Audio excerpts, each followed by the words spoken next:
মনে হচ্ছে জুলাই বিপ্লবে 2000 আমাদের ভাই বোনরা যে জীবন দিয়েছে, 40,000 আমাদের ভাই বোনরা যে গাজী হয়েছে, পঙ্গু হয়েছে শুধুমাত্র একটা নির্বাচনের জন্য। এটা আমাকে খুব হতাশ করেছে। এই অন্তর্বর্তীকালীন সরকার রক্তের উপর এসেছে। আজকে যে আমরা আজাদী পেয়েছি শহীদদের রক্তের উপরে, সেখানে তিনটা বিষয় ছিল। একটা হলো আমাদের গণহত্যার বিচার করা, এসএসসিবাদী রাষ্ট্র কাঠামোকে ভেঙে চুরমার করে দেওয়া, নতুন রাজনীতি সংস্কৃতি বিনির্মাণ করা এবং একটা ফ্রি ফেয়ার ক্রেডিবল ইলেকশনের ব্যবস্থা করা।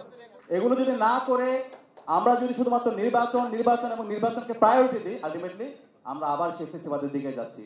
নির্বাচন অবশ্য দরকার, নির্বাচন নির্ধারিত সময় হবে এবং ঐক্যমত্য কমিশনের রিপোর্ট এসেছে, সেটা যদি আমরা সেটেল না করে সেই নির্বাচনের দিকে যাই তাহলে আমরা আবার প্রতারিত হব। আমরা বিগত সময়ে অনেক বেশি প্রতারিত হয়েছি, আমাদের ট্রাস্ট ডেফিসিট তৈরি হয়েছে রাজনীতিবিদদের প্রতি।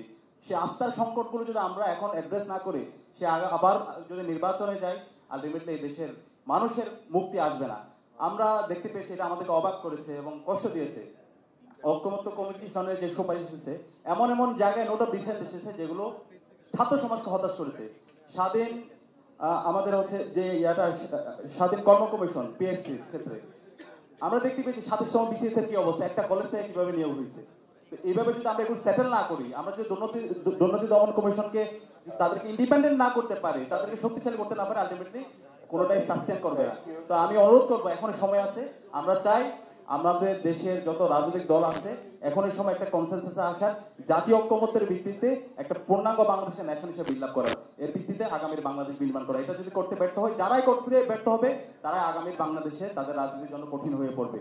এখনকার যে জেনারেশন জুলাইয়ের মাধ্যমে তৈরি হয়েছে, তারা আর কাউকে ভয় পায় না। কেউ যদি ফেসিস্ট হতে চায়, কেউ যদি ফেসিবাদের উপাদানগুলো রেখে দিতে চায়, সেগুলোকে সমল উৎপাদন করতে অসহযোগিতা করে, তাহলে পরিণতিটা এটা সবার জন্য খারাপ হবে। আমি অনুরোধ করবো, এই জায়গায় সবাই আমরা সহযোগিতা করবো। আমরা সবার কল্যাণ কামনা করছি।